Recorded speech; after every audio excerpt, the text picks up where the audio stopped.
Bom, então já estamos gravando, terceira aula de tópicos especiais em grafos e algoritmos. Então hoje o plano é falar um pouco sobre isomorfismo, emparelhamento e coloração de arestas, né? Então a gente precisa rever esses conceitos, o conceito aí de emparelhamento, para entrar propriamente no problema de coloração de arestas. Na próxima aula a gente vai falar do problema de coloração de vértices. E, bom, esse é o plano para hoje.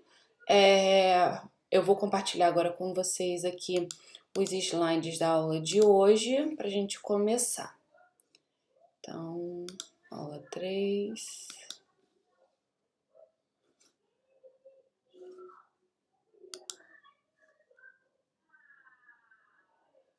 Bom, então, tá aí o nosso plano de hoje. A gente começa falando do problema do isomorfismo, que é um problema clássico em teoria. Que é um problema clássico, né? Ah, tem um probleminha aqui, gente. Peraí, deixa eu só tirar o handout aqui, só um minuto.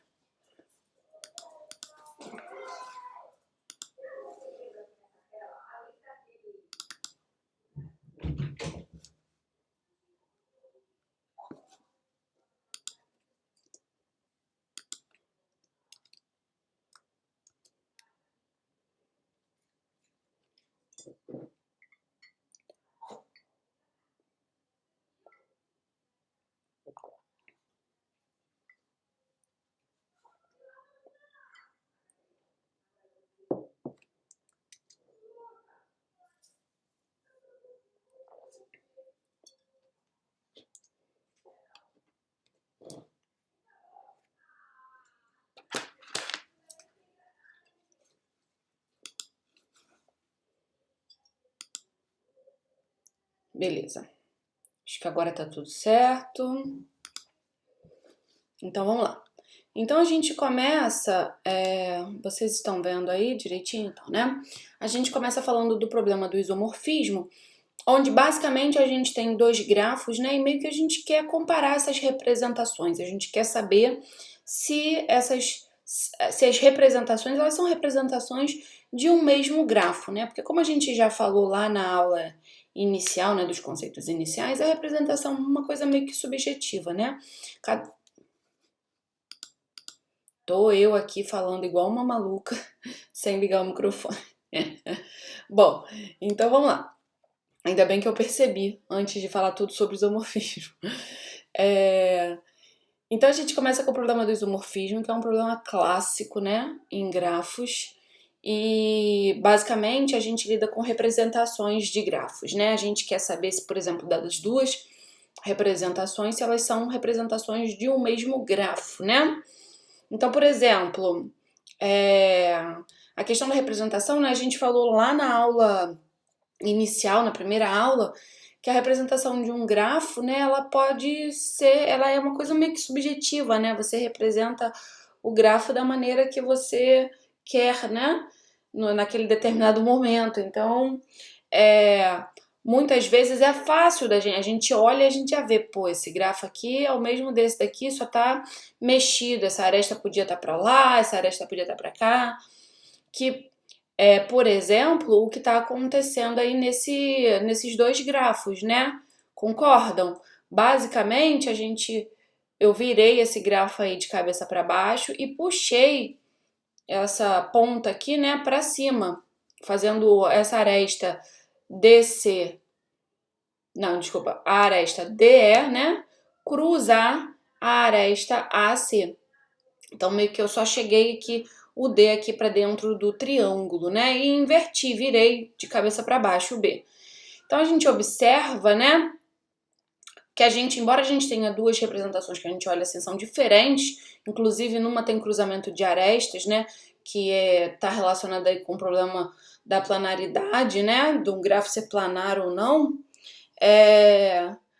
mas a gente consegue olhar para essas representações, né, e descobrir que esses grafos eles não são distintos, né, eles são exatamente o mesmo grafo, embora tenha essa mudança aí da forma como a gente está representando o grafo. Mas observa aqui, Os rótulos são os mesmos, né? Os rótulos estão preservados e a gente preserva as adjacências, ó. O D é vizinho do C e do E. Aqui é a mesma coisa, do C e do E. Então tá tudo preservado, né? Os grafos são exatamente os mesmos. Mesmo conjunto de vértices, mesmo conjunto de arestas nos dois grafos. Então a gente tem dois grafos iguais, embora as representações sejam levemente, né, diferentes. Aí aquele exemplo clássico, por exemplo, o K4, a gente já representa o K4 de diversas formas diferentes, né? Por exemplo, essa é uma das representações clássicas, né, do K4, onde a gente tem o cruzamento de arestas, essas arestas aqui centrais, né, digamos, essas cordas, como a gente falou na aula passada, né? Aqui a gente já tem uma representação plana, né, onde a gente não tem o cruzamento de arestas, a gente colocou o vértice B aqui dentro e com isso a gente evita esse cruzamento de arestas. Então, se a gente perguntar, o grafo K4 ele é um grafo planar? Sim, né? Por quê? Porque a gente tem essa representação aqui onde não há cruzamento de arestas. Existe essa outra maneira aqui que a gente meio que coloca os vértices de maneira linear, né? E representa as arestas dessa maneira aqui, curva, né? Então é outro tipo de representação para o K4. Todas essas representações, elas são representações de um único grafo, certo? De um grafo completo com 4 vértices. Ok? Só que às vezes, né, tem representações que você olha, bate o olho, pô, é igual. Mas aí se você prestar bem atenção, os grafos que estão ali representados, eles não são de fato o mesmo grafo, né? Eles são grafos distintos. Por exemplo, olhem aí para o H1 e para o H2. Batendo o olho assim, né, a gente vê, pô, gravatinha bonitinha ali, né? Parece a mesma coisa, mas se a gente tiver um pouquinho de atenção aos rótulos, a gente percebe que as vizinhanças aí, né, estão diferentes, as adjacências não estão preservadas, né? Observem aí que no H1, o 1 é vizinho do A, enquanto que no H2, o 1 não é vizinho do A. Beleza? Ok? O 1 é vizinho do A e do B. Aquele é vizinho do B, mas ele não é vizinho do A. Tudo bem? Poxa, mas tá quase igual, né? Mas esses grafos aí, eles são distintos, né? Por quê? Porque eles não preservam, né, as adjacências. Mas será? Poxa, é só uma questão de rótulo, né? Será que não há nada que a gente possa fazer, uma alteração que a gente possa fazer para a gente enxergar exatamente essas adjacências que estão aqui no H1 dentro do H2? Se a gente observar, né? Então, observem aqui, né, que o conjunto de arestas é distinto. O conjunto de arestas de H1 é diferente do conjunto de arestas de H2, porque não tem essa... Não se preserva, né? As adjacências que estão aqui em H1 não são preservadas em H2. Mas existe uma troca simples ali de rótulos, né? Que a gente pode fazer. Simplesmente trocar o 2 com o A, né? O rótulo do vértice. O vértice que está rotulado com 2 com o vértice que está rotulado com A. Se a gente faz essa troca, a gente consegue obter, de fato, o mesmo grafo, né? Preservando as vizinhanças. Então,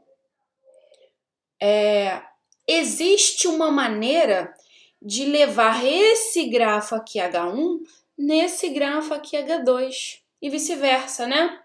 Quando existe essa maneira de mapear os vértices de um grafo no outro, preservando as adjacências, a gente diz que os grafos são isomorfos.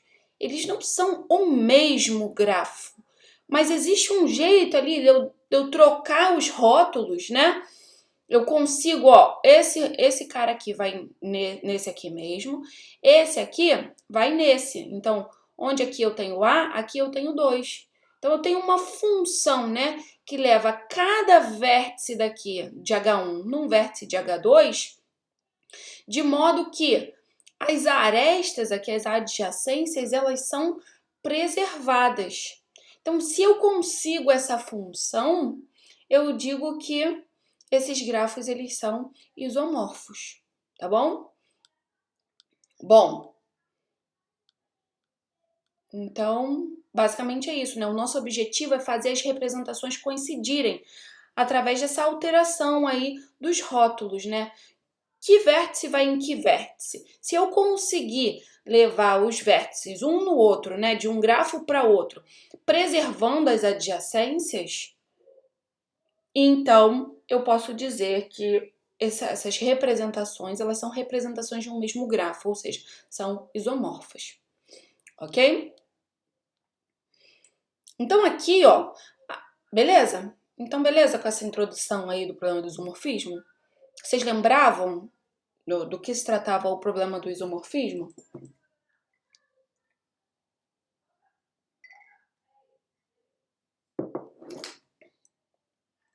Beleza? Bom, então aí a gente tem, com certa formalidade, né, o problema do isomorfismo definido, né? Então a gente tem dois grafos, conjunto de vértices, conjunto de arestas. A gente diz que esses grafos, eles são isomorfos, e a gente denota, né, assim, quando existir uma função bijetora, ok? Que vai levar um conjunto de vértices no outro conjunto de vértices, preservando as adjacências. Quando eu digo preservando as adjacências, eu quero dizer o seguinte: se a aresta AB existe no grafo G1, então tem que existir uma aresta correspondente no grafo G2 entre os vértices que foram mapeados para o A e para o B. Então, eu mapeei o A em F de A. Eu mapeei o B no F de B, através da minha função F. Beleza, aulas, a gente vai revisando aqui ao longo dessa definição formal, tá bom? Então, ó, eu mapeei o A no vértice F de A. Eu mapeei o B no vértice F de B, ok?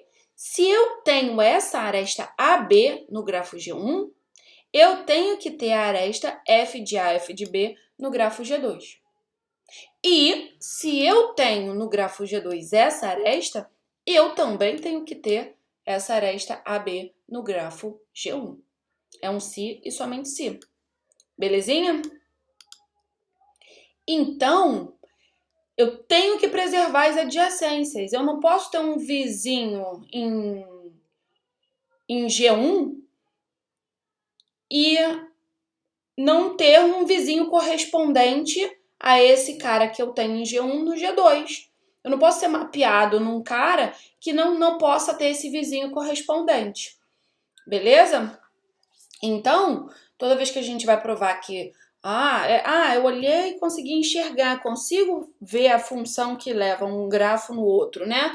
O conjunto de vértices de um grafo no conjunto de vértices do outro, preservando as adjacências. Basta a gente exibir. Ó, esse vértice aqui eu mapeio no vértice tal, esse vértice aqui eu mapeio no vértice tal, e a gente observa que as arestas, né, só existem num grafo se elas existem no outro grafo. Tá bom? Então é basicamente isso quando eu digo que as adjacências são preservadas. Ok? Esse problema, embora muito estudado, né, muito, digamos, famoso, muito conhecido, né, em teoria dos grafos, o Aulus está caindo direto. Bom, embora muito conhecido esse problema, muito estudado, ele é um problema que a gente não sabe a complexidade, tá? A gente não sabe se esse problema é um problema polinomial, a gente não sabe se esse problema é um problema NP completo, ok? Então, é um problema que a gente desconhece, a gente até sabe que, por exemplo, para árvores, o problema do isomorfismo, ele é um problema polinomial. Então, existe um algoritmo, Tiago até já estudou esse algoritmo na IC dele. Então, existe um algoritmo que soluciona. Mas, em geral, para um grafo qualquer, a gente não sabe, né? Se é um problema tratável, se não é, a gente não sabe. Se eu não me engano, foi em 2015, propuseram uma aproximação quase polinomial para esse problema, mas eu não sei se eu não estou atualizada, mas até onde eu sei, isso ainda não foi publicado. Pelo menos acho que até o ano passado ainda não. Não, mentira. Acho que até, sei lá, 2020. Não sei exatamente, mas ainda não havia sido publicado, tá? Bom, então é um problema muito estudado e infelizmente a gente ainda não sabe a questão, né? Se tá em P, a gente sabe que tá. Enfim, a gente não sabe, a gente só sabe para alguns casos particulares, beleza? Então também essa é uma opção aí para vocês se aprofundarem no trabalho, pode ser um problema interessante de se estudar, tá bom? Existe uma variante desse problema que eu vou falar daqui a pouco, mas antes de falar, eu queria continuar falando desse específico, né, do problema clássico, que é o problema entre dois grafos, e queremos saber se esses dois grafos eles são isomorfos, para o qual a gente não conhece a complexidade. E depois eu vou falar de uma variante, que é o problema quando a gente lida aí com isomorfismo de subgrafo, tá bom? Que esse aí a gente já sabe que é um problema difícil, tá? Não tá nos slides, mas aí eu vou passar aqui com vocês basicamente a ideia desse problema do isomorfismo de subgrafos, tá bom?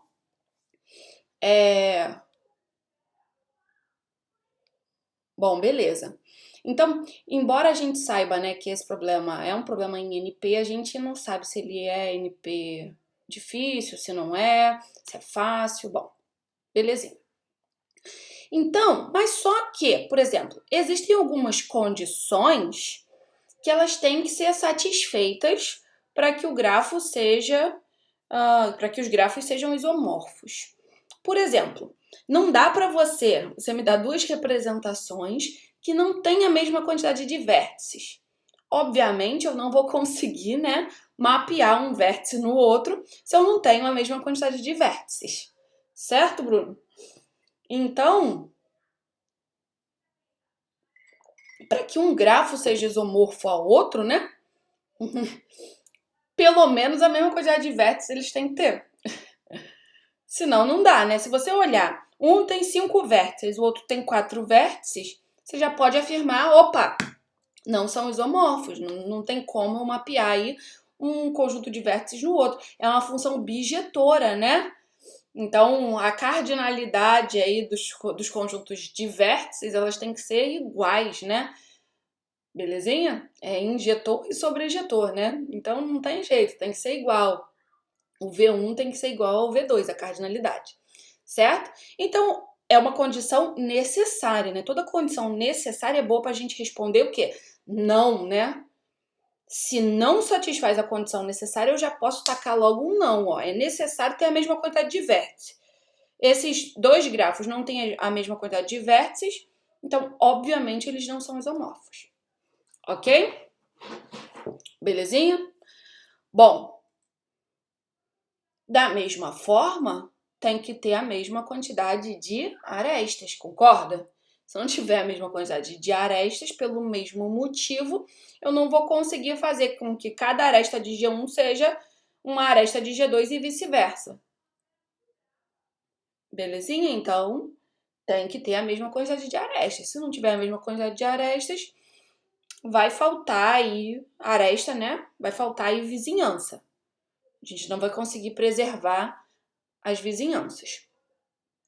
Ok? Então, mesma quantidade de vértices, mesma quantidade de arestas.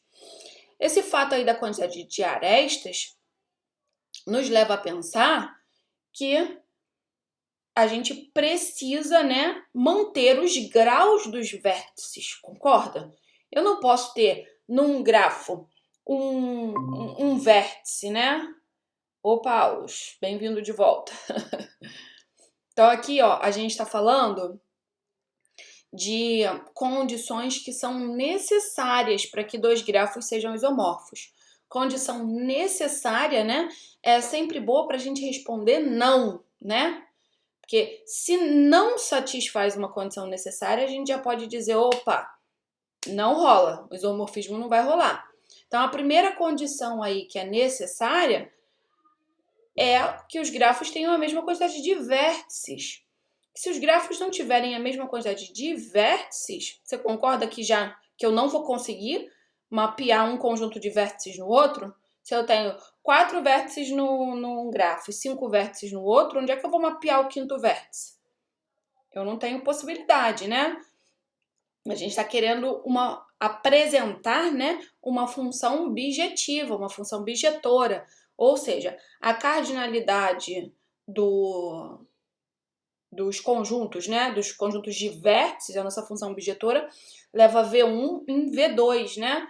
Tem que ser a mesma, né? Se não for a mesma, a gente não vai conseguir mapear todos os vértices de G1, todos os vértices de G2, ok? Belezinha? Pelo mesmo motivo, como a gente tem que preservar, né, as adjacências, eu não posso ter mais arestas em um do que em outro. Porque se eu tiver mais arestas, eu não vou conseguir preservar as adjacências. Vai faltar adjacência em algum vértice, certo? Vai faltar um vizinho, vai faltar eu ter um mapeamento de um vizinho num determinado grafo.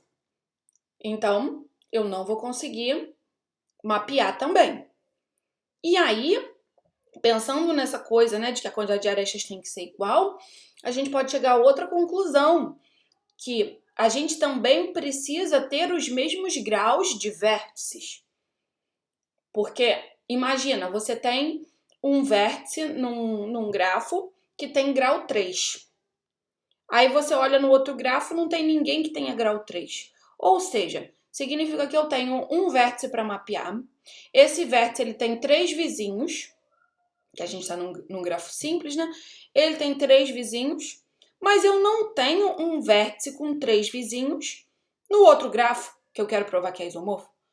Se não tem esse vértice com 3 vizinhos, eu não posso levar esse vértice do G1 com 3 vizinhos em lugar nenhum. Não existe nenhum vértice que se compare a ele, que seja equivalente a ele, né? Beleza?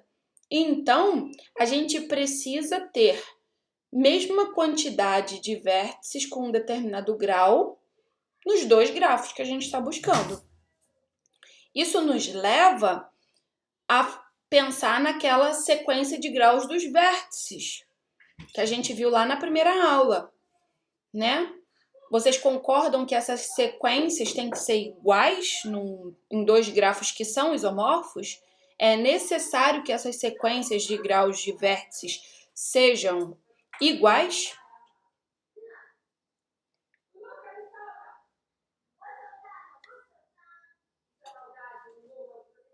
Beleza? Elas têm que ser iguais, senão a gente não tem candidato para levar um vértice de um determinado grau em outro vértice, porque se faltar, né, se tiver, sei lá, 2 vértices de grau 5 e no outro só tiver um vértice de grau 5, eu não tenho onde levar o outro vértice de grau 5, eu não tenho onde mapeá-lo, beleza? Então, a gente já pode, quero saber se se dois grafos são isomorfos. Eu já posso verificar essas condições. Eles têm que ter a mesma quantidade de vértices. Basicamente, né, basta a gente comparar as sequências dos graus. Porque se a gente comparar as sequências dos graus, a gente já está contando os vértices, né? E a gente já está vendo se os graus batem. Ok? Mas será que... Bom, então a gente já sabe que se der algum problema aí nessas comparações que a gente está fazendo, quantidade de arestas, quantidade de vértices, mesma sequência de graus, se der algum problema aí, a gente já pode responder, opa, esses grafos aí não são isomorfos, né? Porque a condição necessária é boa para o Não. Agora a pergunta que surge é: seriam essas condições suficientes? Então, basta satisfazer essas condições aí. Esses grafos eles têm a mesma quantidade de vértices, eles têm a mesma quantidade de arestas e eles têm a mesma sequência de graus de vértices. Então, eles são isomorfos? Seria isso suficiente? Não, né? Senão o problema estava resolvido. Bom, vamos observar aqui esses dois grafos. Queria que vocês tentassem me dizer se esses grafos eles são isomorfos.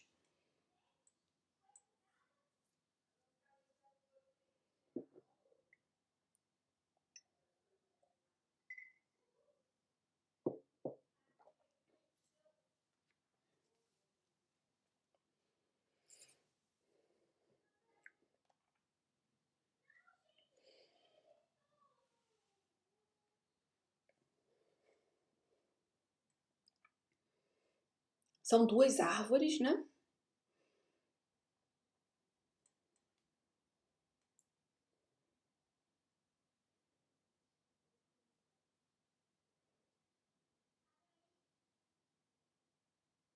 Você acha que eles são isomorfos?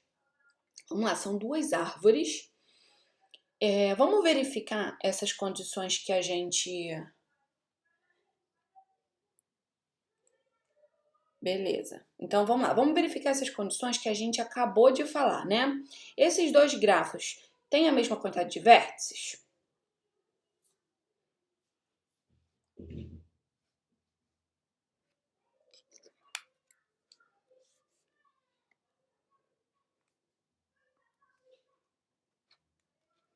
Eles têm a mesma quantidade de vértices, né? Vamos olhar aqui a sequência de graus deles? Ó, esse cara aqui tem grau 1. Eita. Já comecei não conseguindo escrever. Esse cara aqui tem grau 1. Esse cara aqui tem grau 1, né? E apareceu aquela seta dos infernos. Aqui tem grau 1. Aí aqui a gente tem esse vértice aqui de grau 1, 2, 3, 4. Que saco. A gente tem um cara de grau 4, a gente tem esse cara aqui de grau 2 e esse cara aqui de grau 2. Certo? Então a sequência de graus dele é 4, 2, 2, 1, 1, 1, 1. E aqui, observa que aqui a gente tem esse vértice de grau 4, a gente tem 1, 2, 3, 4 folhas também e tem dois vértices de grau 2. Então, as sequências de graus também são iguais, né? Mas observem o seguinte. Então, observem... Bom, a princípio ele satisfaz todas aquelas condições necessárias que a gente colocou, né? Então, para a gente saber se é isomorfo ou não, a gente teria que tentar mapear, né, esse grafo aqui nesse grafo aqui. Bom, se eu quero tentar mapear, observem que a gente tem um vértice aqui específico de grau 4, o vértice B. Esse vértice B, ele só tem um candidato possível para ele, né? Que é esse outro vértice aqui de grau 4, que é o vértice 3. Então, eu sou obrigada, né, a levar o vértice B, quando tem que aparecer a seta, não aparece. Eu sou obrigada a levar o vértice B no vértice 3, vocês concordam? Eu não tenho outro candidato, nem poderia ter, porque se eu tivesse outro candidato de grau 4, eu já saberia que esses grafos não são isomorfos, certo? Então, eu tenho que levar aqui no vértice 3. Tudo bem? Mas aí observem o seguinte. O vértice 3, ele tem duas folhas como vizinho. Lembra que eu tenho que preservar as adjacências? Ele tem duas folhas como vizinhos. Beleza. O vértice B aqui também tem duas folhas. Na verdade, não, né? Ele tem duas folhas, de fato, mas ele tem mais uma folha. Então, observem o seguinte, o vértice B, ele é vizinho de 3 folhas, enquanto que o vértice 3 aqui, ele só é vizinho de 2. Então, esse mapeamento do vértice B no vértice 3, ele não preserva as adjacências. Por quê? Porque falta uma terceira folha aqui nesse cara. Beleza? Aqui, ó, nesse grafo, esse vértice 3, ele é vizinho de 2 vértices de grau 2, enquanto que o B, ele só é vizinho a um vértice de grau 2. Então, eu não consigo preservar as vizinhanças, ok? Então, esses grafos, eles não são isomorfos. Tudo bem com a justificativa? Ela está fortemente baseada, né, que eu só tenho essa opção aqui, mapear o B no 3. E fazendo esse mapeamento, eu não consigo satisfazer as condições das arestas, né? Eu precisaria aqui de 3 vértices de grau 1 adjacentes ao vértice de grau 4. Mas aqui eu só tenho 2 vértices de grau 1. Então, eu não consigo preservar as adjacências. Portanto, esses grafos eles não são isomorfos. Ok? São duas árvores distintas. Belezinha?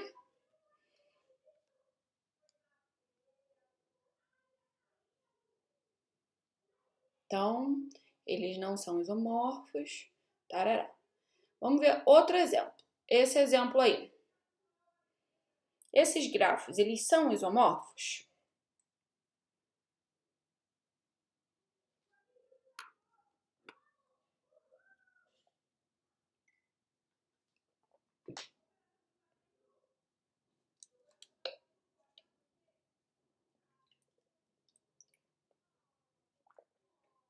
Então, ó, só um parênteses antes, né? O que a gente acabou de exibir aqui, ó, nesse exemplo anterior? A gente acabou de exibir 2 grafos que satisfazem as condições necessárias que a gente colocou, mas que não são isomorfos. Então, isso prova, né? É um contra-exemplo para a suficiência daquelas 3 condições. Aquelas 3 condições não são suficientes, ou seja, não é suficiente satisfazê-las para que os grafos sejam isomorfos. Por quê? Porque esses 2 grafos satisfazem e eu tenho um argumento que prova que esses grafos eles não são isomorfos. Ok? E agora, esses grafos aqui, eles satisfazem aquelas condições? Quantidade de vértices, temos a mesma quantidade de vértices, e observem que a sequência de graus, né, esses 2 grafos, eles são 3 regulares, né? Ou seja, todo mundo tem grau 3, certo? Ok?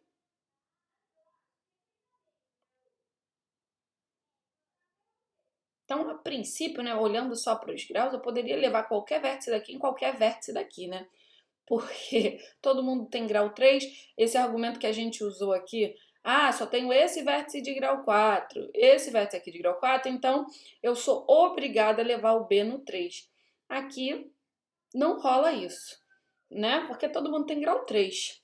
Eu não consigo usar exatamente esse argumento aí. Então, eu consigo mapear? Vocês tentaram mapear? Por exemplo, se a gente levar o vértice A no 1,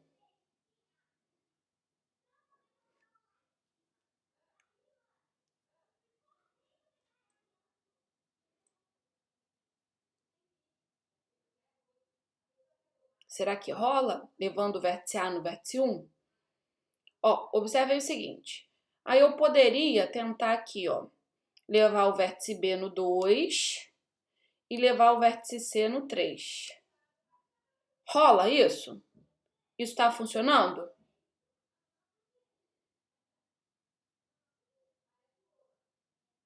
Isso é possível? Ou seja, toda a aresta que está aqui nesse grafo da esquerda está aqui no grafo da direita e vice-versa?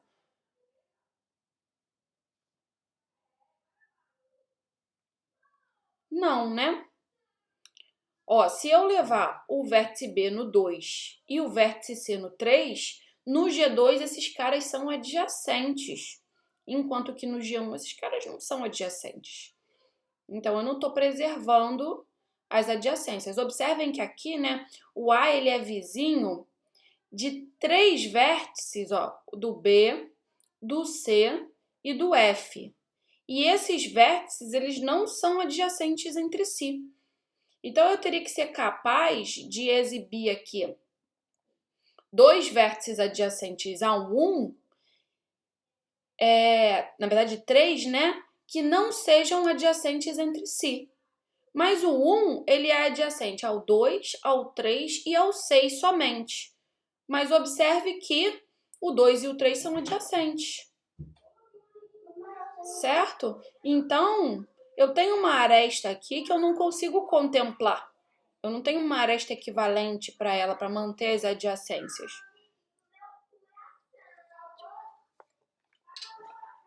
A mamãe tá dando aula agora, filha. A mamãe não pode. A mamãe não pode. Eu preciso que você vá pra sala e abaixe a televisão, tá bom? Obrigada, tá? Então, deixa ela na sala. Tá bom, fecha a porta e abaixa a TV. Então, observem que eu não consigo esses três vértices que não são adjacentes. Mesmo se, por exemplo, eu não levasse o A no 1, se eu levasse o A no 2, por exemplo, o 2 ele é adjacente ao 1, ao 4 e ao 3, mas o 1 é adjacente ao 3. Eu não consigo esses três vértices que não são mutuamente adjacentes, certo? Beleza? E é fácil da gente justificar isso que eu tô acabando de falar. Claro que você poderia justificar assim, né? Ih, meu Deus, tô apertando o delete no outro computador, tô malucona. Observem aqui o seguinte, ó, olhem para esse grafo aqui, para o G1. A estrutura dele, né? Os ciclos do G1, eles têm qual tamanho? Olha só, tem algum ciclo aqui no G1 que tenha tamanho 3? A gente tem esse ciclão aqui externo, que tem tamanho 6, né? E a gente tem esses ciclos menores de tamanho 4. Por exemplo, A, B, E, C, A. Certo? Enquanto que no G2 a gente tem o quê? Olha o que a gente tem aqui. A gente tem triângulos. Então, se eu tenho triângulo num grafo, eu tenho que ter triângulo no outro grafo. Ok? Beleza? Por quê? Porque se eu tenho um triângulo, significa que eu tenho três vértices que são mutuamente adjacentes. Então, eu preciso que haja três vértices mutuamente adjacentes no outro grafo para eu poder mapear esses vértices. Ok? Então, observem que enquanto que o menor ciclo aqui no grafo G1 tem tamanho 4, no G2 o menor ciclo tem tamanho 3. Ok? Então, a cintura, não sei se vocês lembram desse termo, a cintura do G2 é 3, enquanto que a cintura do G1 é 4. Então, significa que a gente nunca vai conseguir mapear um grafo aí no outro. Ok? Belezinha?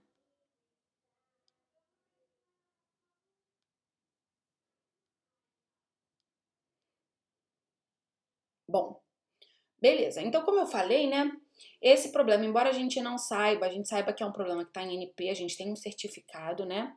Em tempo polinomial. Mas a gente desconhece, né, se ele é NP difícil ou se existe um algoritmo polinomial para solucionar esse problema, tá? Mas, por exemplo, para árvores esse problema é solucionável em tempo polinomial. Então, é uma das possibilidades que vocês têm de estudo, né, pro projeto da segunda parte, tá bom? Então, se vocês quiserem se aprofundar um pouquinho aí mais no problema do isomorfismo, é uma opção para vocês. Ok? Beleza? Seguindo o conteúdo, a gente vai para emparelhamentos. Vocês lembram desse conceito?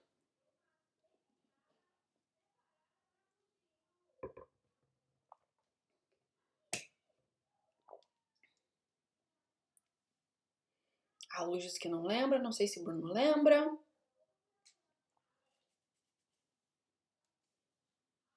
Bom, Emparelhamento provavelmente eu vou falar, vocês vão lembrar de alguma coisa. Emparelhamento é um conjunto de arestas, tá bom? Só que ele é um conjunto de arestas especial. As arestas que compõem o emparelhamento, elas não têm extremos em comum, ok? Então, basicamente é isso. Você tem um grafo e o emparelhamento ele é um subconjunto das arestas desse grafo. Só que ele é um subconjunto especial. Ele é um subconjunto onde as arestas não têm extremos em comum. Ok? Beleza? Então, normalmente a gente chama de M, esse subconjunto de arestas, vem de matching, né? E aqui a gente tem um exemplo. Vamos ver aqui, para ficar mais claro. Por exemplo, uma única aresta é um emparelhamento. Concordam? É um subconjunto do conjunto de arestas e não existem duas arestas com o mesmo extremo. Tranquilo?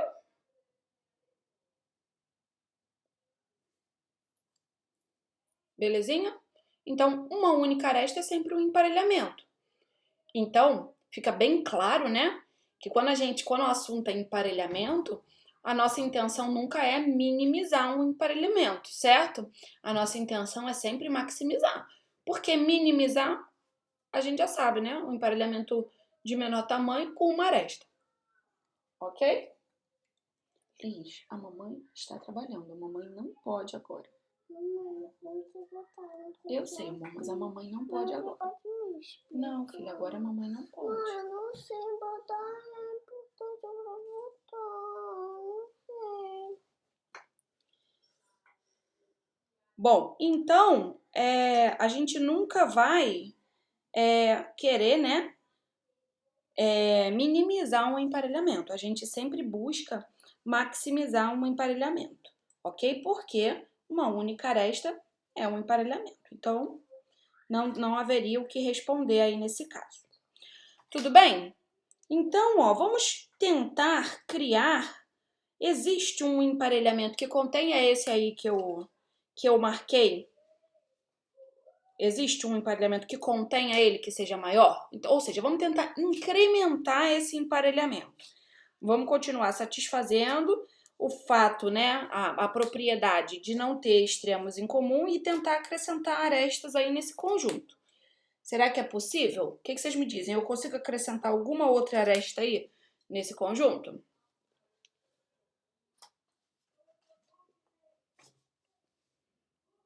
Consigo, né? Por exemplo, AG, ótimo. Eu posso acrescentar, né, qualquer aresta que não seja incidente ao H. Dá para incrementar mais ainda?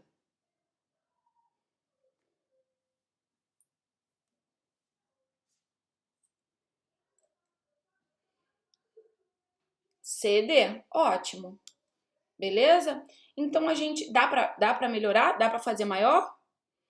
Observa que agora a gente matou todo mundo que é adjacente ao H, todo mundo que é adjacente ao D, ao C, todo mundo que é adjacente ao A e ao G. Não sobrou mais ninguém, né? O B não pode porque ele é adjacente ao H, certo? Aqui eu não posso porque tanto é adjacente ao D quanto ao C quanto ao H. E aqui eu também não posso, né? Essa aresta aqui é adjacente ao G, é incidente ao G. Essa daqui é incidente ao H e essa daqui é incidente ao H e ao A. Ok? Então, eu não consigo crescer esse emparelhamento. Então, esse emparelhamento, ele é maximal. Ok? Beleza? Ele é maximal. Será que existe um emparelhamento nesse grafo aí maior, com cardinalidade maior do que essa cardinalidade aí que a gente encontrou? Maior aí do que 3?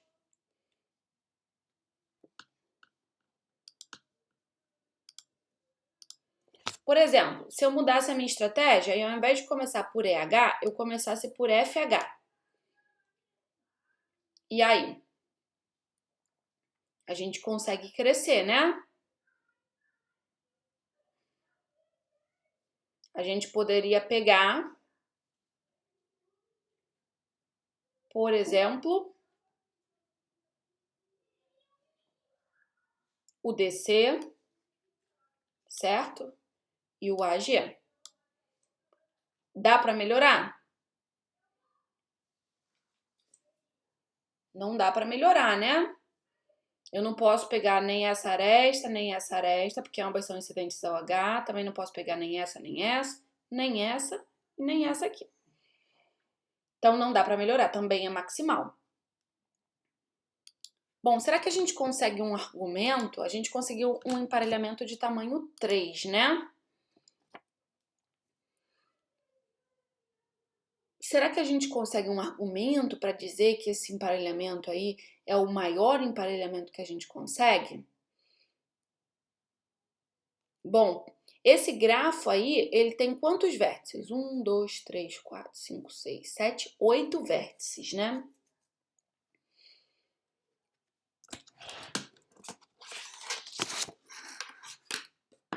Se a gente pensar, né, o emparelhamento ele é um conjunto de arestas, né? Cada aresta é incidente a 2 vértices.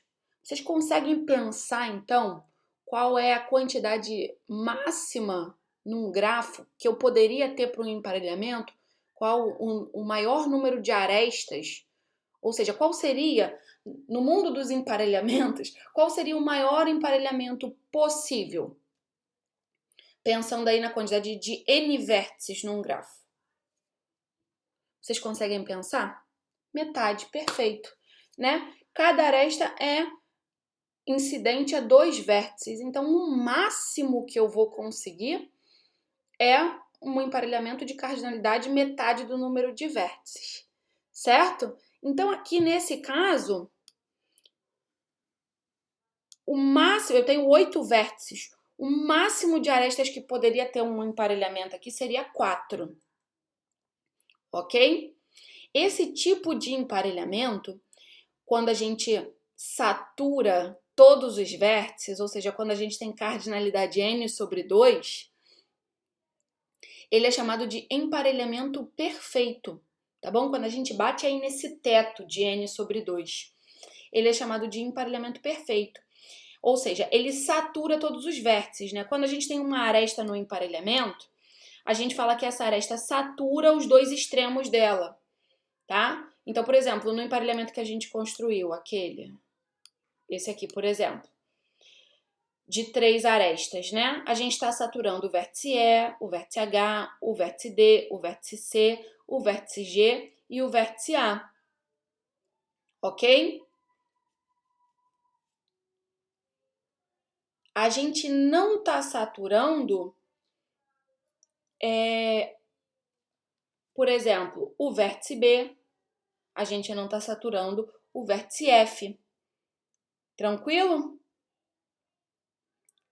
Teria como a gente saturar todos os vértices desse grafo? Vocês conseguem enxergar um argumento de que, opa, não dá para a gente ter um emparelhamento maior aí? Porque a gente já tem um emparelhamento de tamanho 3. O maior emparelhamento possível seria um emparelhamento de tamanho 4, que por definição é um emparelhamento perfeito, ou seja, saturaria todos os vértices. Tem como a gente encostar em todos os vértices desse grafo aí, satisfazendo a propriedade de ser emparelhamento? Vocês conseguem enxergar algum argumento que vá contra isso? Opa, a gente não consegue saturar todos os vértices?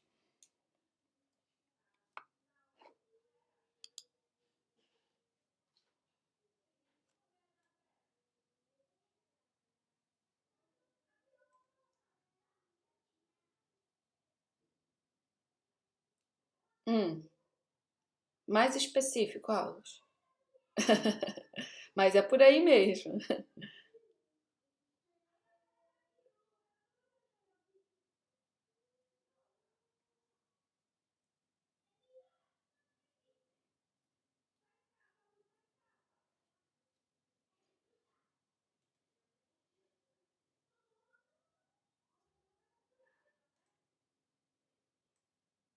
eu teria que ser capaz de tocar todos os vértices. Então, eu tenho que tocar, paridade do grau. Eu teria que tocar em todos esses vértices aqui. Beleza? Eu teria que ter arestas tocando todos esses vértices sem repetir extremos. Como é que eu faço para tocar no vértice E e no vértice B?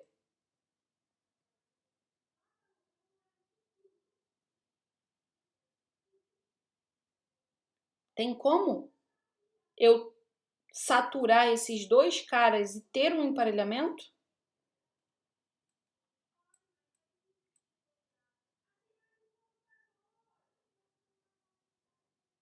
Não, né? Por quê? Para eu saturar o E, eu preciso pegar a aresta EH. E para eu saturar o B, eu preciso pegar HB. Esses vértices, eles são pendentes, eles são vértices de grau 1. Então, eu não tenho outra opção, eu só consigo saturar o vértice B pegando essa única aresta que é incidente a ele. E eu só consigo saturar o vértice E pegando essa única aresta que é incidente a ele. Então, eu não consigo saturar os dois ao mesmo tempo. Por quê? Porque essas únicas arestas, elas são ambas incidentes ao H. Então, eu não consigo saturar esses dois vértices ao mesmo tempo. Consequentemente, eu não consigo um emparelhamento perfeito, porque um emparelhamento perfeito satura todos os vértices do grafo. Beleza?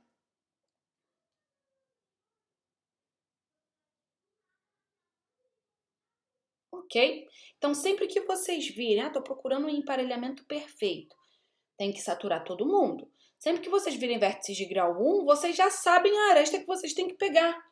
Não tem jeito. Se não rolar um emparelhamento perfeito pegando aquelas arestas ali, vocês já sabem que vocês não vão chegar no emparelhamento perfeito.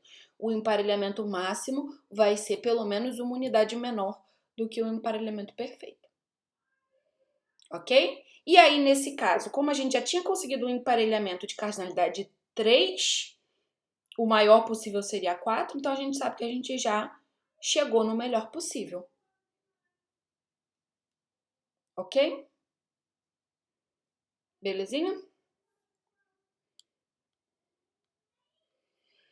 Então, aqui tem alguns exemplos, a gente já fez alguns exemplos aqui, né?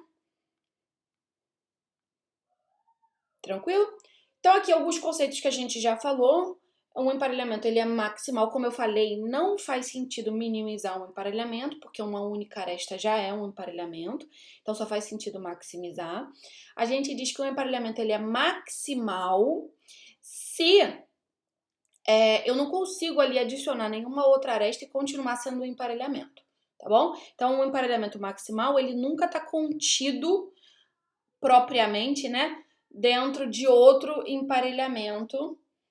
Ele nunca está contido propriamente dentro de outro emparelhamento.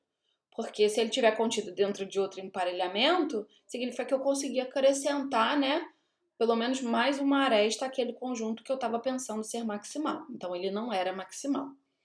Tudo bem? Vocês entendem o que é contido propriamente, ou não?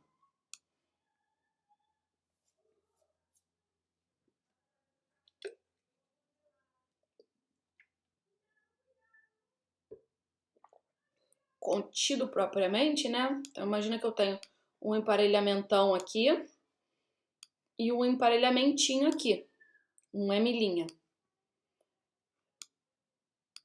E significa, contido propriamente, significa que aqui, ó, eu tenho pelo menos uma aresta. Não podem ser o mesmo emparelhamento. Ok?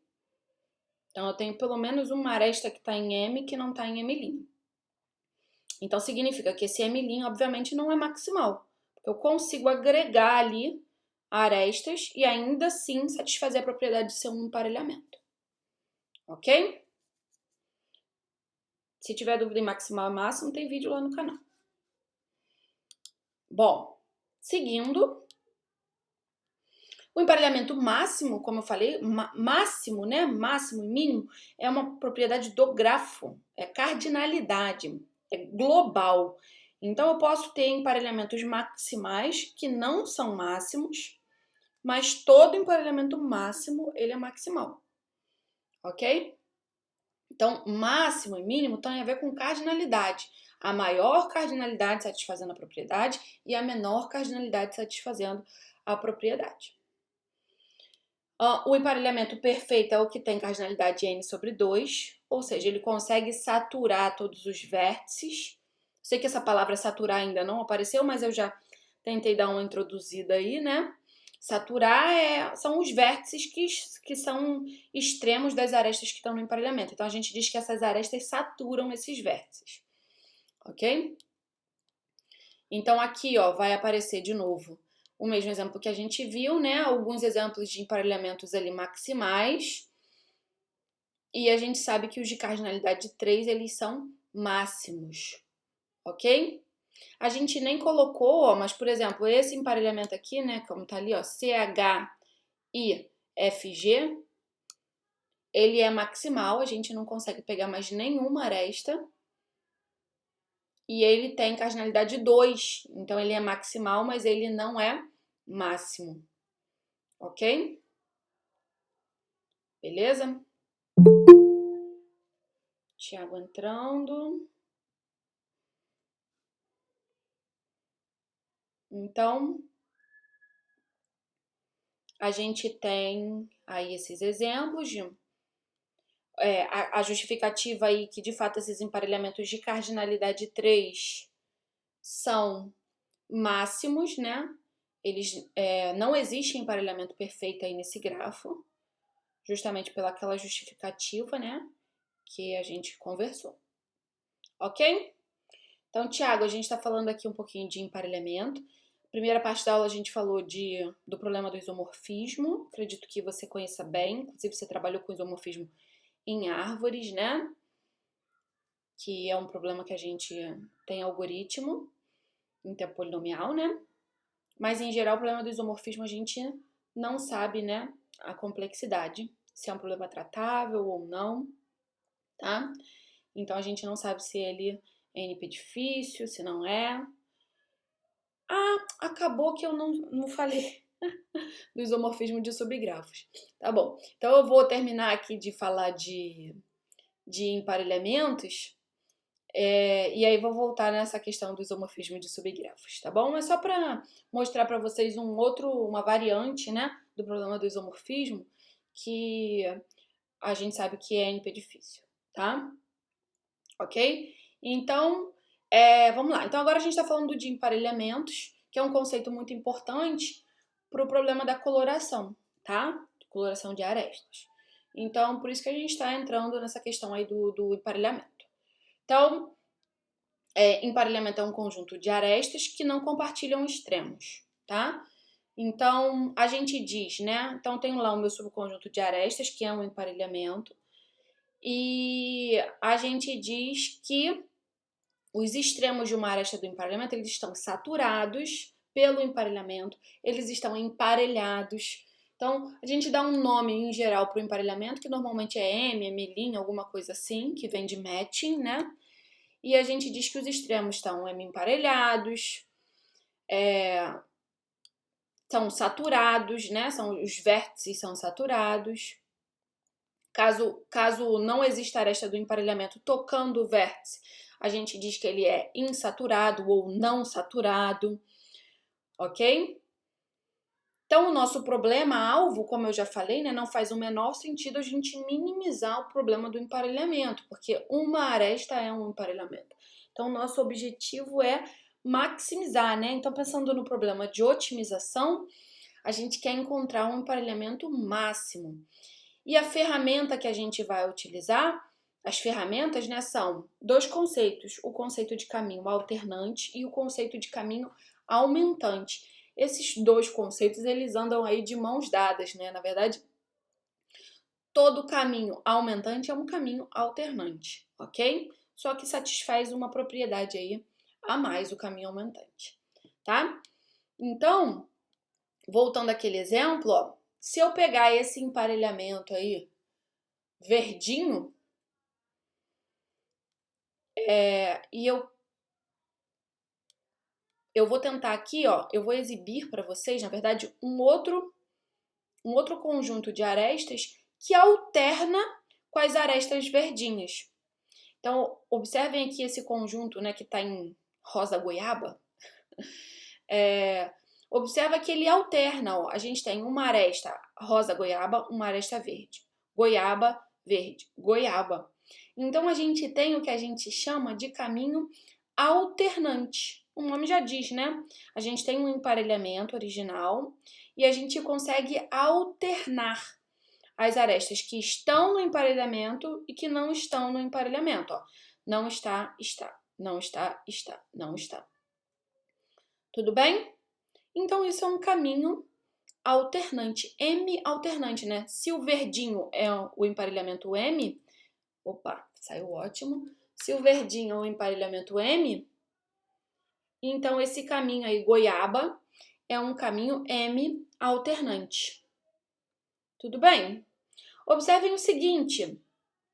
Esse caminho goiaba, ele começa no vértice A, que era um vértice que não estava saturado pelo emparelhamento verde, e termina no vértice D, que também era um vértice que não estava saturado pelo emparelhamento verde.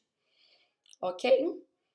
Então, a gente diz que esse caminho rosa-goiaba, ele é um caminho M aumentante, tá bom? Um caminho aumentante é um caminho alternante onde eu começo e termino em vértices que não estavam saturados. Ok? Beleza? Agora eu quero que vocês olhem somente para o conjunto goiaba. Vocês concordam que o conjunto goiaba é um emparelhamento?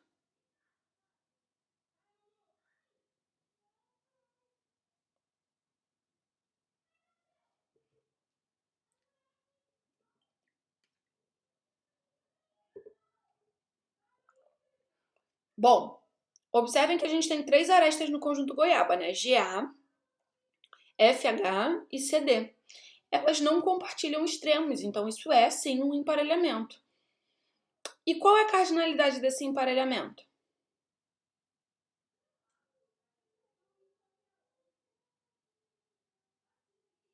Esse emparelhamento tem quantas arestas? 3 arestas, né? E o emparelhamento verde? Quantas arestas ele tem? 2 arestas. Então, vocês viram que a gente exibiu um caminho aumentante. E por que ele é aumentante? Porque ele alterna com o verde, mas ele é especial. Ele começa num vértice que não está saturado e termina num vértice que não está saturado pelo verde. E esse emparelhamento goiaba, ele é uma unidade maior do que o emparelhamento verde. Então, toda vez que eu tenho um caminho aumentante para um determinado emparelhamento, eu garanto que esse emparelhamento ele não é máximo. Por quê? Porque um caminho aumentante ele me dá um emparelhamento de cardinalidade uma unidade maior do que o emparelhamento que eu estava considerando. Tudo bem? Então, olhou para o grafo, pegou um emparelhamento, quer saber se ele é máximo? Tenta achar um caminho aumentante. Se você achar um caminho aumentante, significa que o emparelhamento que você estava olhando não é máximo. Por quê? Porque o caminho aumentante ele te dá um emparelhamento com uma unidade a mais de aresta. Tudo bem? Beleza?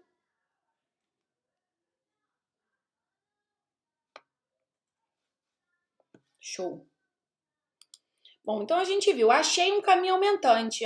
Então eu já posso logo dizer que esse emparelhamento ele não é maximal, tá? Ou desculpa, ele não é máximo.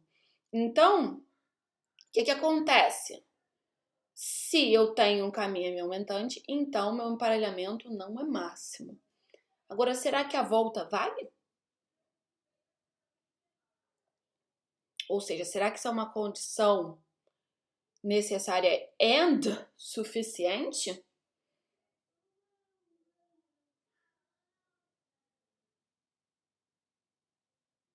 Então, se o emparelhamento é máximo, a gente não tem caminho M aumentante, porque a gente viu que se a gente tem caminho M aumentante, se a gente tem caminho M aumentante, o emparelhamento não é máximo.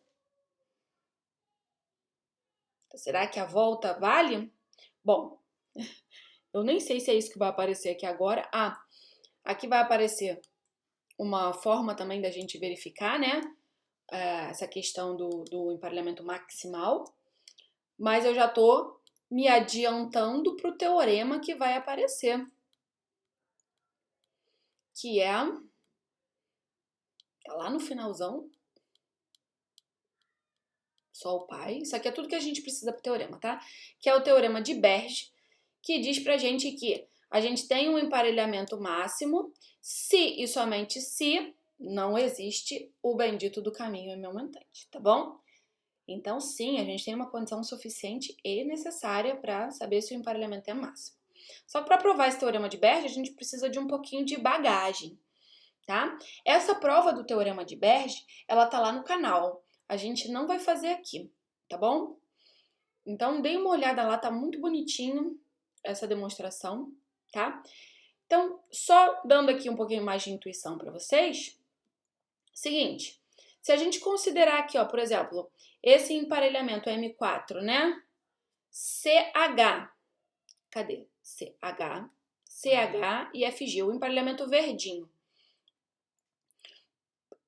Para saber, né, se ele é maximal, ou seja, se não dá para inserir nenhuma outra aresta nesse conjunto, se a gente remover os vértices, remove esse vértice, os vértices, né, que são saturados pelo emparelhamento e não sobrar aresta no meu grafo, significa que os vértices que estão saturados pelo emparelhamento, eles são incidentes a todas as outras arestas do grafo.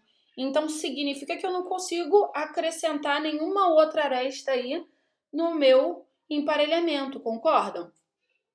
Agora, se eu remover esses vértices e sobrar alguma aresta no grafo, significa que essa aresta ela não era incidente a esses vértices que já estão saturados. Então, essa aresta poderia participar do meu emparelhamento e, consequentemente, o meu emparelhamento não era maximal. Então, uma maneira, né, da gente verificar se o emparelhamento é maximal é remove os vértices que estão, né, que são saturados por esse emparelhamento. O conjunto tem que ser, o conjunto que vai sobrar, né, tem que ser um conjunto independente de vértices, né? Beleza? Porque se não for um conjunto independente de vértices, significa que tem alguma aresta ali. E essas arestas, elas não são incidentes aos vértices que a gente removeu. Então, essas arestas, elas poderiam estar no nosso emparelhamento, ou pelo menos uma delas. Ok? Então, é uma forma da gente verificar se o emparelhamento que a gente está olhando é maximal. Belezinha? Bom, então aqui, basicamente é o que a gente falou, existe caminho. Ah, tá, beleza. A pergunta que não quer calar é o seguinte, bom, a gente mostrou, né, que a gente tem esse emparelhamento goiaba aqui, que aumenta em uma unidade a cardinalidade do emparelhamento verde. Então, ele é um emparelhamento de cardinalidade maior, então, certamente, o verde, ele não é máximo, embora seja maximal. Agora, será que existe um caminho que seja aumentante para o goiaba?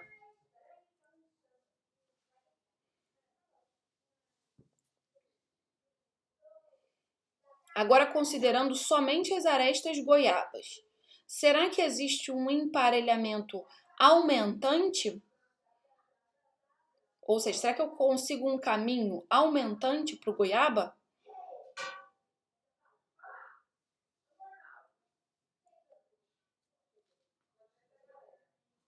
O que vocês acham?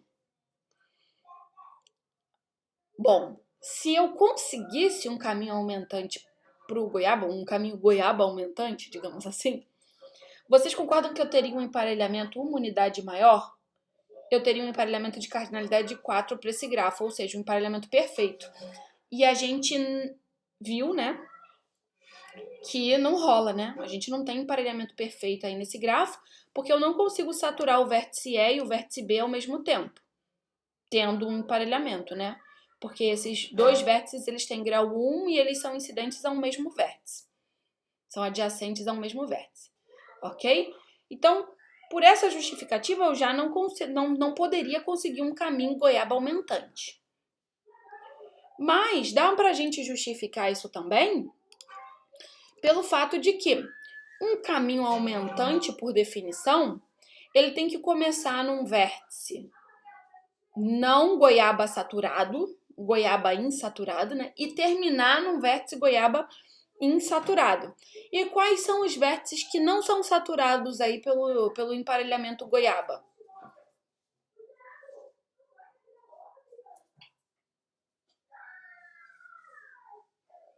Quais são os vértices que não são saturados pelo emparelhamento goiaba?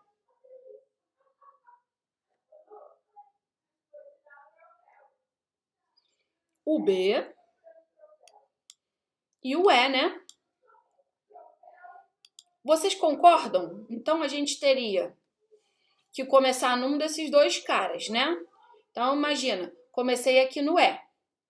Aí vou alternar aqui, vou para cá, alternando, vou para cá, mas aí eu volto pro H, que já estava saturado. Beleza? Vocês concordam que não rola? Eu não consigo começar no E e finalizar no B? Não tem jeito?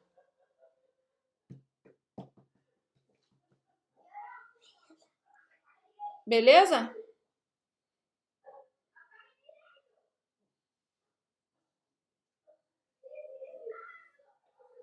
Tranquilo, gente? Se eu começar aqui no E, eu vou tentando obter um caminho goiaba aumentante, né? Começo aqui, pego essa aresta. Subo aqui, pego essa aresta goiaba, depois pego uma aresta que não tá, depois uma aresta goiaba, depois uma aresta que não tá e voltei pro H. Ok? Não tem como. Tô repetindo extremo. Tudo bem? Então, eu não consigo um caminho goiaba aumentante aí de jeito nenhum. Tenho duas justificativas para isso. Beleza? Bom, então, o conceito de emparelhamento já está definido, acredito que vocês tenham entendido bem. Esse conceito aqui de diferença simétrica é um conceito que vem lá de conjuntos, né? Na verdade, é uma operação entre quaisquer dois conjuntos, né? Que a gente normalmente vê lá em matemática discreta. Então, em particular, a gente pode ver esse conceito, né, de diferença simétrica especificamente para emparelhamentos, que são dois conjuntos de arestas, né? Então, imagina que a gente tem dois emparelhamentos e faz a diferença simétrica desses dois emparelhamentos. O que é interessante... Então, não sei se vocês lembram o que é a diferença simétrica, né? A diferença simétrica é o que está na união de dois conjuntos, mas não está na interseção de dois conjuntos. Então, o resultado de uma diferença simétrica entre dois conjuntos, eles são elementos que são exclusivos de um conjunto e do outro conjunto. Opa, fiz errado ali, né? Peguei um pouquinho da interseção. Eles não podem estar na interseção dos dois conjuntos, ok? Então, por isso que está aqui, né? A diferença simétrica entre dois emparelhamentos é o quê? É o que está no emparelhamento M, mas não está no emparelhamento M', e é o que está no emparelhamento M', mas não está no emparelhamento M. É a união menos a interseção. Ok? Então, eu tenho arestas que estão no emparelhamento. Tem um grafo lá. Tenho arestas que estão num emparelhamento. E tenho arestas que estão em outro emparelhamento. Ok? Qual é o resultado dessa diferença assimétrica? São as arestas que estão somente em um emparelhamento ou somente em outro emparelhamento. Se a aresta não está em nenhum dos dois emparelhamentos, ela não vai estar no resultado dessa diferença assimétrica. Se a aresta está nos dois emparelhamentos, ela também vai ser excluída da diferença assimétrica. Só vão restar arestas que estão exclusivamente em um emparelhamento ou exclusivamente no outro emparelhamento, ok? Então, isso é a diferença simétrica. Aqui a gente tem um exemplo. Imagina o seguinte, que a gente tem esse grafo aí, o grafo original, né? É o grafo com todas as cores aí, incluindo o preto, tá? A gente tem dois emparelhamentos aí, o emparelhamento verde e o emparelhamento goiaba. Essa aresta aqui, ó, que tá chamada de é uma aresta que é comum aos dois emparelhamentos. Ela tá tanto no emparelhamento verde quanto no emparelhamento rosa. Então, qual seria o resultado se eu aplicasse a diferença simétrica aí do emparelhamento verde com o emparelhamento goiaba? Qual seria o resultado? Bom, só ficam as arestas exclusivas, ou bem a aresta é verde ou bem a aresta é rosa, ela não pode ser verde e rosa. E as arestas pretas, elas também são excluídas, porque são arestas que não estão em nenhum dos dois emparelhamentos. Então, o resultado aí da diferença simétrica seria esse, ó.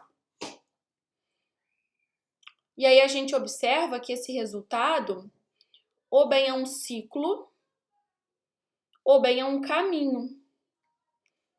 Esse ciclo, se vocês observarem aqui nesse exemplo, né? Observa que aqui eu só estou dando um exemplo, tá? Não estou provando nada. Tem a justificativa disso lá no canal. É uma justificativa bem simples, é pela definição de emparelhamento mesmo.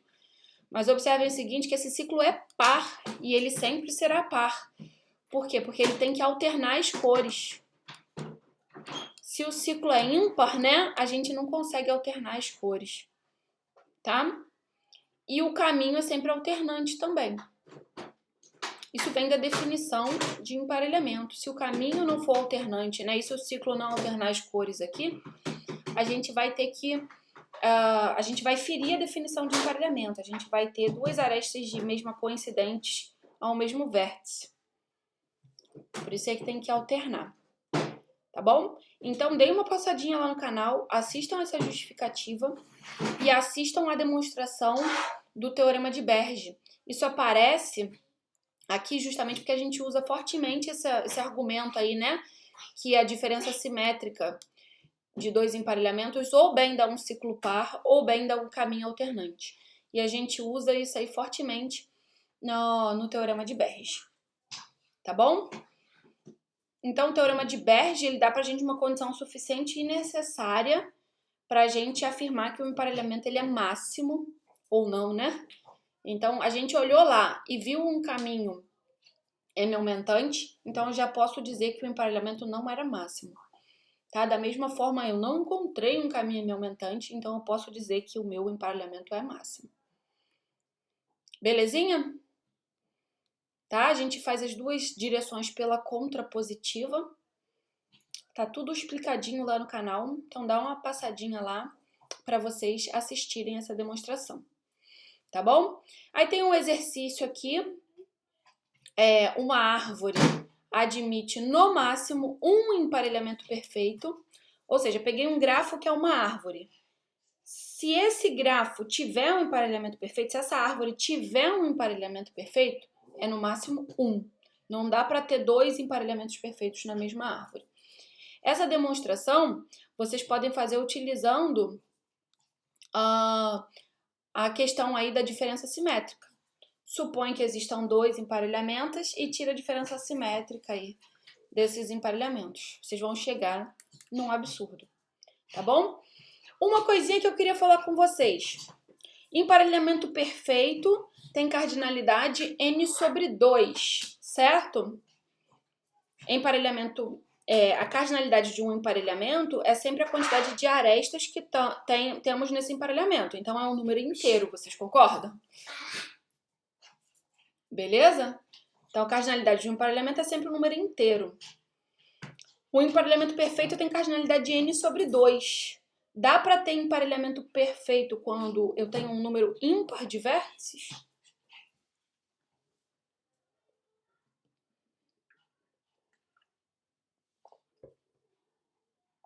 Não dá, né? Um número ímpar sobre 2 não dá um número inteiro. Então, toda vez que vocês olharem para um grafo, né, que tem um número ímpar de vértices, vocês já sabem que ele não tem emparelhamento perfeito. Não tem como. Ok? Belezinha? Mas ter um número par de vértices não é suficiente para ter um emparelhamento perfeito. Um exemplo, a gente viu aqui, o exemplo dessa aula é um grafo, né, com 8 vértices que não possuem um emparelhamento perfeito, ok? Então, é necessário ter um número par de vértices para ter um emparelhamento perfeito, porém, não é suficiente. Liz, parou, por favor. Parou. Mãe, a Liz tá me mordendo. Porque você está incomodando ela, filha. Parou, Liz, ela não quer. Mas eu vou botar nela. Você pode ir lá para a sala, por favor, meu filho? Ok, gente? Beleza? Bom, então fica como exercício aí para vocês, tá? Essa questão da árvore. É importante vocês tentarem trabalhar essa questão da abstração, das demonstrações, tá? Tentarem escrever as demonstrações para que a segunda parte, né, do projeto, ela fique mais tranquila para vocês, tá bom? Para vocês entenderem as demonstrações que vão eventualmente aparecer, enfim, tá? Bom, então eu queria só voltar rapidamente lá na questão do isomorfismo, que eu... Peraí, Liz. Filha, assim não dá, meu amor. Eu só queria voltar lá na questão do isomorfismo, porque eu apresentei para vocês o problema geralzão, né, de isomorfismo entre grafos. Mas, por exemplo, a gente tem uma variante que é o isomorfismo de subgrafos. Então, dado dois grafos, né, G e H, a gente quer saber se existe um subgrafo em G isomorfo ao grafo H. Então, observem, é diferente. Eu não quero saber se G e H são isomorfos. Eu quero saber se em G existe um subgrafo que seja isomorfo ao H. Esse problema, a gente sabe que ele é um problema difícil, tá bom? Então, também é outra possibilidade aí para vocês explorarem aí no trabalho. Entenderam a diferença entre os dois problemas? O problema do isomorfismo geral e o problema do isomorfismo de subgrafo? Entenderam a essência aí da diferença? Beleza. Eu tô comparando dois gráficos, quero saber simplesmente se eles são isomorfos. Para esse, a gente não sabe a complexidade. E no outro, eu estou querendo, dados os dois grafos, eu quero saber se um dos grafos tem o outro como algum subgrafo. Ok? Esse problema aí a gente sabe que é difícil. Tá bom? Bom, entrando aí em outro problema, muito estudado, é o problema da coloração de arestas. Outra opção, né, para vocês na segunda parte do curso. Então, é um problema muito conhecido, é um problema legal de se estudar, né? É um problema fácil de se entender e é um problema difícil. Tá? Então, é muito interessante o problema da coloração. Então, é esse problema que a gente vai entrar agora. Muito provavelmente a gente não vai conseguir falar tudo que tem para falar, mas é nesse problema que a gente vai entrar agora. E por que eu precisei falar de emparelhamento para introduzir o problema da coloração de arestas para vocês? Porque tem tudo a ver, tá? Então, vamos lá. Primeiro, filha, por favor. Filha, por favor. Liz, fecha a porta, por favor. Filha, fecha a porta, por favor.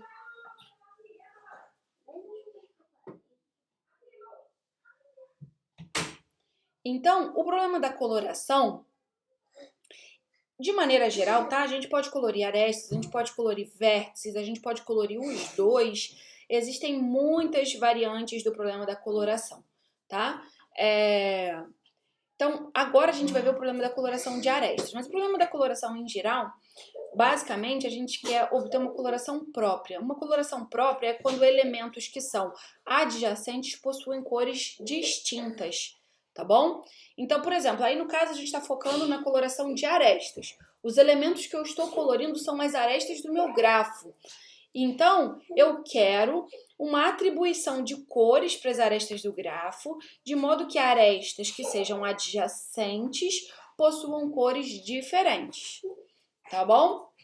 Então, isso é uma coloração própria das arestas do grafo. Tudo bem? O que eu quero dizer por arestas que são adjacentes? Arestas que possuem extremos em comum.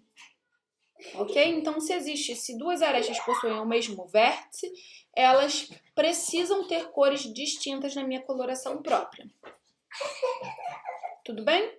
E aí, uma K-coloração é uma coloração onde a gente usa K-cores. Ok? Não necessariamente é uma coloração própria. Uma K-coloração pode ser uma coloração que não é própria, ou seja, arestas que têm o mesmo vértice podem possuir a mesma cor. Mas, em geral, o nosso objetivo é trabalhar com coloração própria, tanto de vértices quanto de arestas. Tá bom? Liz. Não. Peraí, gente, 1 minuto. Liz, eu preciso que você vá pra sala, filha. Assim a mamãe não tá conseguindo trabalhar. Liz, não. Mamãe, tu vai expressar com ela. Eu não tô conseguindo, filha. A mamãe não pode ter esse tipo de interrupção, filha. A mamãe tá gravando a aula, Liz. Liz, você está me atrapalhando, filha.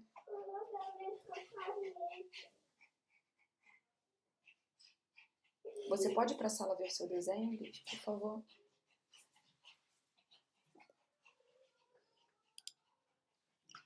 Bom, voltando aqui. Então, a gente quer nada mais, nada menos que uma função, né, que atribua um número inteiro aqui dentro desse conjunto de K, né, para as arestas do nosso grafo. De modo que as arestas adjacentes vão possuir cores distintas, tá bom? Por isso a gente tem essa coloração aqui própria, tá? Bom, observem o seguinte, eu poderia atribuir uma cor diferente para cada aresta do meu grafo, vocês concordam? Isso seria uma coloração própria. Todo mundo concorda com isso?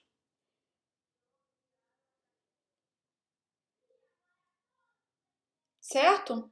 Eu poderia simplesmente atribuir uma cor diferente para cada uma das arestas e eu teria uma coloração própria das arestas. Só que, claramente, isso não é nenhum desafio, certo? Então, a gente já até conhece um limite superior para a quantidade de cores que eu vou precisar para colorir as arestas do grafo. Um limite superior é a quantidade de arestas. Será que isso é um limite justo? Ou seja, será que eu preciso disso tudo mesmo? Essa é uma das perguntas que a gente vai responder ao longo desse conteúdo aí de coloração de arestas, tá bom?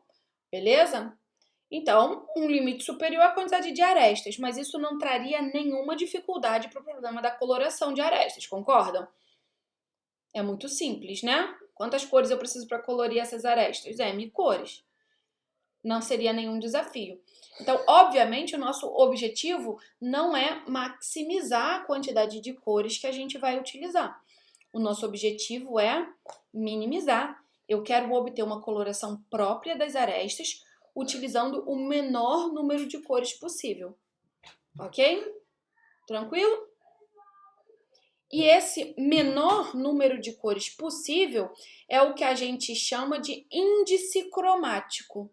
E a gente denota por quilinha de G. Ok? Beleza? Então, apareceu linha aqui, eu estou me referindo a arestas. Tá bom? Então, o índice cromático é o menor número de cores, de modo que eu tenho uma K-coloração. Então, o índice cromático ele é K, se K é o menor número de cores que eu tenho de coloração própria para as arestas, ok? De um grafo. Então, um exemplo aqui, ó. Eu tenho aqui um P5, é um caminho com 5 vértices, certo? Se a gente for colorir as arestas, ó, eu poderia simplesmente colocar uma cor diferente para cada uma das arestas. É uma coloração própria, uma coloração que usa 4 cores. Mas essa coloração é ótima? Ou seja, a gente está minimizando o número de cores aí que a gente precisa? Bom, nesse caso aqui, essa coloração aqui é própria.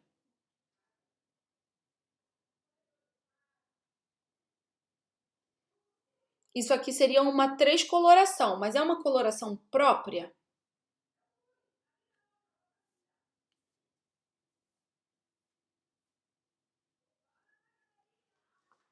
Sim ou não? Lembram o que é ser própria? Não é própria, né? Por quê? Porque existem duas arestas aqui que são adjacentes e que estão com a mesma cor. Então, ela é uma transcoloração, mas não é uma transcoloração própria. Então, a gente viu uma 4 coloração própria, que eu estou usando o máximo de cores possível, uma cor para cada aresta. A gente viu uma transcoloração que não é própria. Será que existe uma transcoloração própria? Ou será que existe coisa melhor? Bom, é bem fácil da gente ver, né, que é simplesmente a gente alternar aí as cores e a gente consegue uma descoloração, né? Uma descoloração para esse grafo caminho, ok? Uma descoloração própria. Dá para fazer com uma cor só?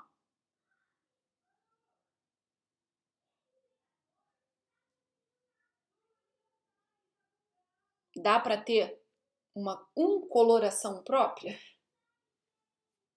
Não dá, né? Beleza?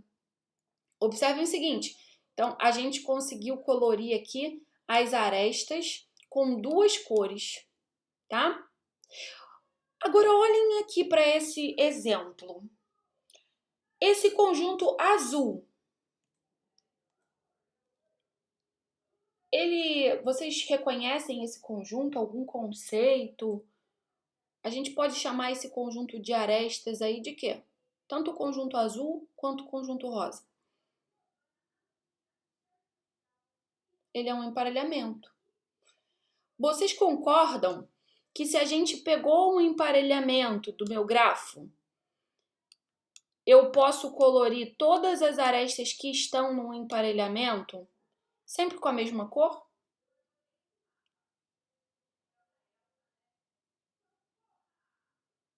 Por que eu posso colorir todas as arestas que estão no emparelhamento com a mesma cor?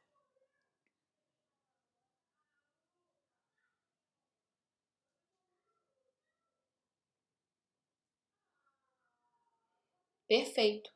Elas não têm vértice em comum. Se elas não têm vértice em comum, elas não são adjacentes. Se elas não são adjacentes, elas podem receber a mesma cor. Então, por isso é que tem tudo a ver emparelhamento com coloração de arestas. Ok?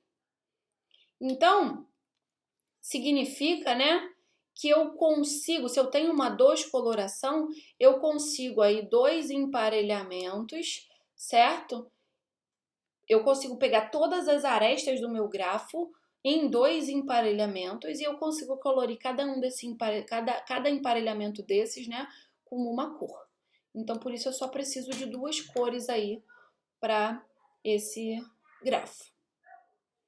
Ok? Belezinha?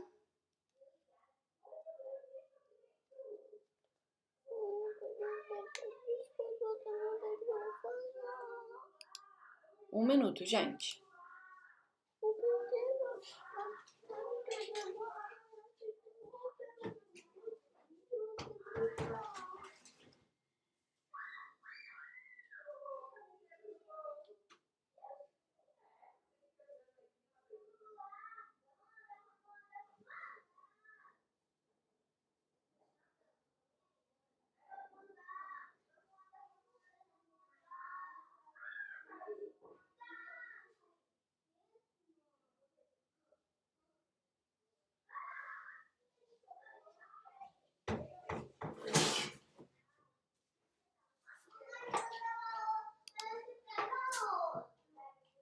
Bom, então, se eu consigo, né, particionar esse meu conjunto de arestas assim nesses emparelhamentos, eu consigo atribuir uma cor para cada um desses emparelhamentos.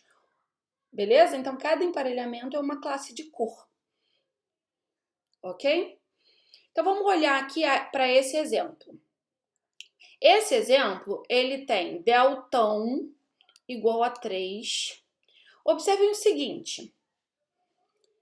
Eu pego o vértice de grau máximo do grafo, que no caso aqui pode ser esse, né? Na verdade, todo mundo aqui tem grau 3, né? Então, eu pego o vértice aqui de grau máximo do grafo. Vocês concordam que cada aresta dele, cada aresta incidente a ele, tem que ter uma cor diferente? Na verdade, isso vale para qualquer vértice, né? Se eu pego um vértice qualquer no meu grafo, cada aresta incidente a esse vértice tem que ter uma cor diferente, certo? Então, se eu pegar o vértice que tem a maior quantidade de arestas incidentes, que no caso é o vértice de grau delta, eu tenho um limite inferior aí para o número de cores que eu vou precisar para colorir o meu grafo, concorda? Eu pego lá o cara que tem maior número de arestas incidentes, eu vou precisar de uma cor para cada uma dessas arestas. Então, para colorir o meu grafo todo, eu vou precisar de, no mínimo, essa quantidade de cores. Beleza? Tudo bem? Se a gente olhar aqui no exemplo anterior, o vértice de grau máximo é um vértice de grau 2. Então, eu sei que eu preciso de pelo menos 2 cores para colorir esse grafo. Tudo bem? Agora, então, beleza. Olhei para o cara lá de grau delta e eu sei que eu vou precisar de, no mínimo, delta cores para colorir o meu grafo. E no máximo, a gente já viu um limite superior, que é a quantidade de arestas que tem o nosso grafo, que é o caso onde eu atribuo uma cor diferente, né, para cada uma das arestas. Beleza? Então, a gente já tem um limitante inferior e um limitante superior aí para a nossa coloração de arestas. Então, nesse grafo aqui específico, o deltão é 3 e eu tenho 7 arestas. Então, eu posso afirmar certamente que o meu índice cromático está entre 3 e 7, certo? Só que a gente sabe que o nosso objetivo é sempre minimizar o número de cores que a gente vai usar. Será que então a gente consegue uma 3 coloração para esse grafo? Vamos tentar uma 3 coloração para ele? Eu vou começar aqui colorindo pelo vértice do meio. Na verdade, não estou colorindo o vértice, eu estou colorindo as arestas incidentes ao vértice do meio, tá? Não sei se ficou confuso isso aí, tá? Então, observem que eu vou precisar de uma cor diferente para cada uma dessas 3 arestas, ok? Então, voilá! Uma cor diferente para cada uma dessas 3 arestas. Tudo bem? Não tem outro jeito. Agora, eu vou colorir essa aresta aqui, ó. Vamos observar essa aresta. Essa aresta aqui, ela é incidente a esse vértice aqui e a esse vértice aqui, certo? Esse vértice já é incidente à cor azul e esse vértice aqui já é incidente à cor verde. Então, essa aresta aqui, ela só pode receber uma cor, que é o rosa. Tudo bem?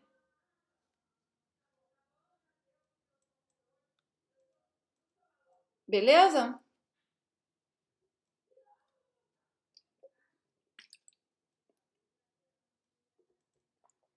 Tudo bem, gente? Beleza? Tá. Agora eu vou colorir essa outra aresta aqui.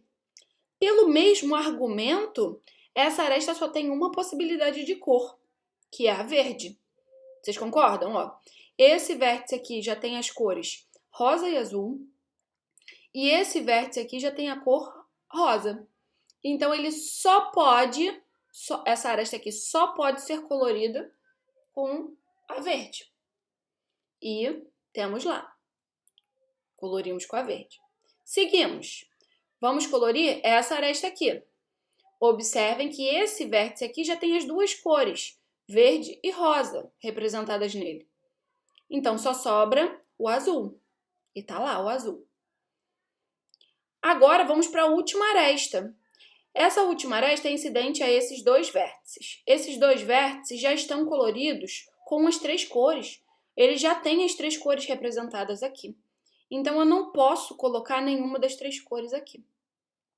Certo? Beleza? Mas, Fernanda, e se você... Ah, eu falei que ele era triangular, não é não, né? Claramente tem esse vértice aqui que tem grau 2. Beleza. Ok? Bom, tudo bem, gente? Então, eu não consigo colorir com as três cores. Ah, mas, Fernanda, e se você não começasse desse vértice aí? Se você começasse do outro? Bom, não vai mudar em nada, tá bom? Mas tem um argumento que a gente pode utilizar que utiliza justamente o conceito lá de emparelhamento. Vamos tentar enxergar o porquê que três cores não são suficientes para a gente colorir esse grafo aqui? O seguinte, esse grafo ele tem 7 vértices, beleza? Esse grafo pode ter emparelhamento perfeito?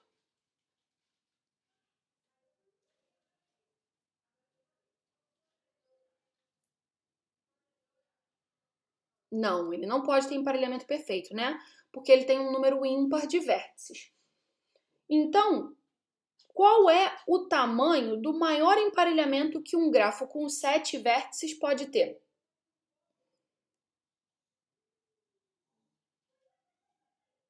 3, certo? Bom, aí a gente acabou de falar que cada emparelhamento que a gente obtém é uma cor que a gente usa, certo? E vocês acabaram de me dizer que o emparelhamento, o maior emparelhamento que é possível obter num grafo com 7 vértices tem tamanho 3. Então, usando uma única cor, qual é o número máximo de arestas que eu consigo colorir?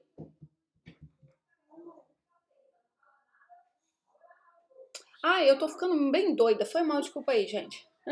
Deixa eu voltar tudo. Esse grafo não tem 7 vértices, né? Esse grafo tem 7 arestas. Foi mal, desculpa aí. Vamos voltar, vamos retornar. Vamos retornar. Ô, Liz, me dá um tempo, por favor, filho. Foi mal. Tô desatenta aqui. Esse grafo tem 7 arestas. Esse grafo tem quantos vértices, meus amores? Me digam aí. Esse grafo tem 1, 2, 3, 4, 5 vértices, certo? Esse grafo tem 5 vértices. Então, qual é o tamanho do maior emparelhamento que a gente pode ter? O maior emparelhamento que a gente pode ter, 2. Beleza? Ok, a gente tem 7 arestas. Vamos lá. Então, o número máximo de arestas que eu consigo colorir com uma única cor é o quê? 2. Concordam com isso? Beleza? Porque é o número máximo de arestas que um grafo com 5 vértices tem no emparelhamento. Agora, vamos lá. Quantas arestas, então, eu conseguiria colorir com 3 cores? Se o número máximo de arestas que eu consigo colorir com uma cor é 2, quantas arestas eu conseguiria colorir com 3 cores? No máximo. 6 arestas. Mas o meu grafo tem mais arestas do que eu consigo colorir com 3 cores. Com 3 cores eu só consigo colorir 6. O meu grafo tem 7 arestas. Então, tem alguma possibilidade de eu conseguir colorir esse grafo aí com 3 cores? Não existe possibilidade de eu conseguir colorir esse grafo aí com 3 cores. Porque com 3 cores, como ele tem 5 vértices, né? O maior emparelhamento que ele poderia ter seria um emparelhamento com 2 arestas. Então, com uma cor eu consigo colorir no máximo 2 arestas. Então, com 3 cores eu consigo colorir no máximo 6.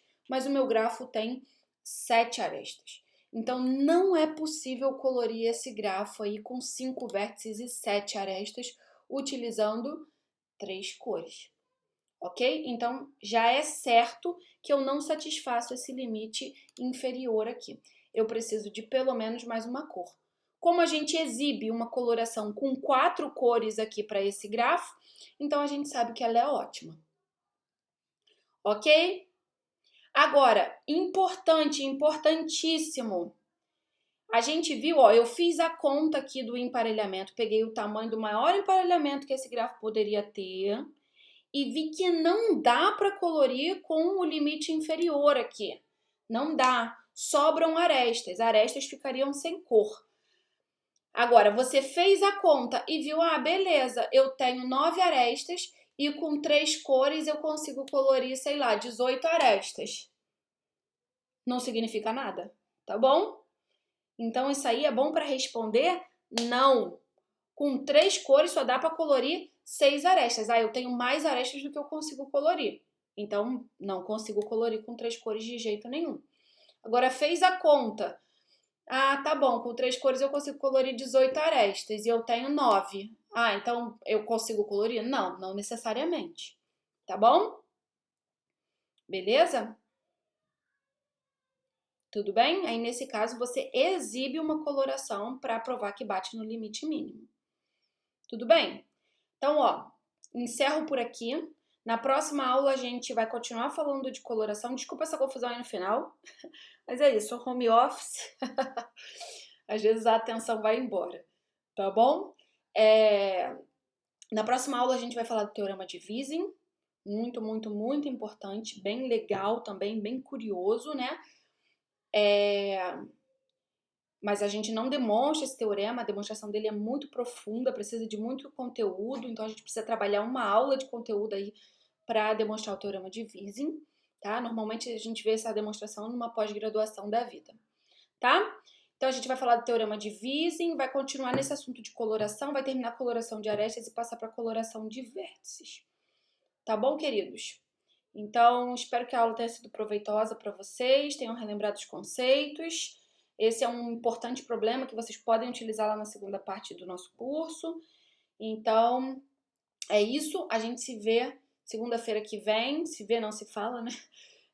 Bom final de semana para vocês. E é isso. Se cuidem e até segunda.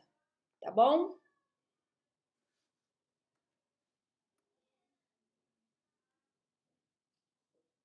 Tchau, bom dia.